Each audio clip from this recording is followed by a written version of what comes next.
we want in 2007 to launch Christian heritage events around all 50 states in America. And we believe that, that people in America are going to get excited. They're going to get excited about their faith. Are going to get excited about the heritage of our country. And in doing so, they're going to develop a heart to reach out to others in the world who are so less fortunate.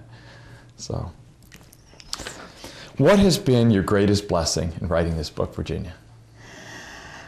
There have been many blessings. There have also been heartbreaks too. You know, as is everything, you have ups and downs, but truly my greatest blessing has been all the new people I've met through the book. I've made so many new friends all across the country, people I've met on my speaking engagements, and the letters and the notes that they have written to me.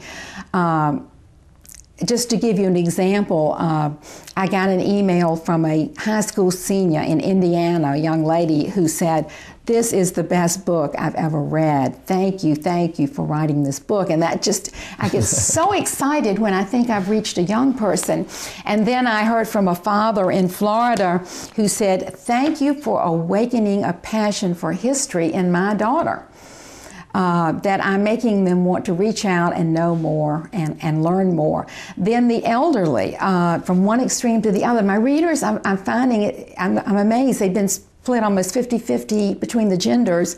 They've ranged from age 11 to 99. But those who are disabled, who read a lot, have said this book meant so much to me.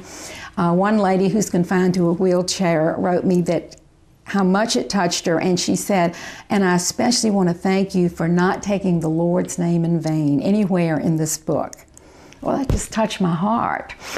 And I've made some wonderful friends, and there's one lady in New Jersey, and I really want to share a little bit about her because she's meant so much in my life. We've become very close friends. But she had always been a scholar of the Civil War, really an authority on Civil War fiction. I think has read almost every book that's been written about it. And she called me up out of the blue one day and she said, "I just want to tell you, you know, this book touched me. It's the best one I've ever read." And she related to me that she had been going through some very serious health problems, that she'd been depressed, and she didn't even want to read anymore. She didn't want to do anything. They couldn't really find out what was wrong with her, and she wasn't able to be as active as she wanted to be, and that this book had pulled her out of her depression. And she even wrote a letter to the Jane Pauley show, trying to get me on that show because they were having a segment on inspiring women. And although it didn't get me there yet, I just want to share a little bit of what she said because it touched me so much. Please do. She said, "Virginia Morton, author of Marching Through Culpeper, did for me what doctors in my own family had been unable to do." She talked about the history and the book and what it meant to her. And she said, "Marching Through Culpeper is a novel rich with history, family, and values and lessons of life. Her characters fighting their own battles and struggling to survive came to life. Through them, she reminded me that when a perfectly ordered life is suddenly turned upside down, what matters most is how one handles the situation. Mrs. Morton's heroine inspired me with her courage, her faith, and her hope. Virginia Morton lit a long-absent spark in my life, and for the first time, I was excited about traveling again, and I wanted to go to Culpeper to see where it all happened." Wow. Wow. You know, I don't think it gets any better than that, you know, to have reached out and touched a person that way and known that not only the history reached her, but that the message, the moral message of the book lifted her up and helped her, you know, in her difficulty. Wow. God calls us to be good stewards in this world of all that He's entrusted to us. We don't actually own anything. We're just, it's on borrowed time. And tell us about your commitment to battlefield preservation and the activities you're involved in. Well, I completely agree with you. We don't own anything. This is God's world. It's God's creation. And we're called to be good stewards of it. And I think if we're going to be good stewards, that means we have to preserve the natural beauty And especially we have to preserve our historic sites.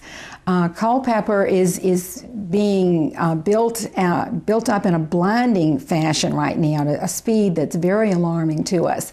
And one of my purposes for writing Marching Through Culpeper was hopefully to make people understand what happened here and why we needed to preserve it. You know, if we lose our history, Culpeper is just like any other strip mall. The thing that makes it unique is its natural beauty and its history. And I feel very strongly we've got to step forward and preserve these areas, our battlefields, Brandy Station and Cedar Mountain, the scenic beauty, the natural habitat. What is the legacy we want to leave for future generations? How are we going to leave God's word? Completely destroyed, or preserve it and make a difference and leave it better? And I think, I just hope that people will respond to that. I'm very involved right now with the Cedar Mountain battlefield, and I'll mention we're going to have an event on April the 1st called An Evening with A.P. Hill, a dinner to raise money to restore and promote that battlefield as a tourist attraction. Mm-hmm. It's important to the community. Virginia, you talk about just the importance of character, and while I don't know you that closely, you know, in your personal life, the times I've encountered you, I've just have been impressed with your character. And one of the things that I've really been impressed with is how your involvement with the Congressional Award Program. And I understand that, you know, you were chairman of the Congressional Award Committee, and that the Culpeper community had a better response, or perhaps the best response in the whole nation. Tell us about the Congressional Award Program. Well, you know, I read an article about that program in the Culpeper paper years ago, and I thought this sounds like a wonderful thing for our community. And Ian Phillips really was the driving force behind that, and the Congressional Award gives young people the opportunity to challenge themselves, to set goals for themselves in areas of community service, physical fitness, development, camping, those types of things. And it's important for young people to have goals that are good and to be able to set these goals and fulfill them at their own pace, and to develop this type of self-discipline. So I became very involved in that, and it really did. It flourished here in Culpeper. We had more involved here than any place else, and I was so delighted to see so many of our young people taking the challenge of this program and doing it, and doing such superb jobs and being involved in all different areas of the community. And I think we constantly have to be guiding our young people in a positive direction. I worked for years with the youth group of our church because, you know, their faith is so important to them at that point in their lives, and our young people are our future. And I strongly believe that we must give them good role models, and we must give them positive challenges and encourage them every step of the way when they do these things. And it is a blessing for the community because it allows them to interact with older people that they would probably not have contact with otherwise.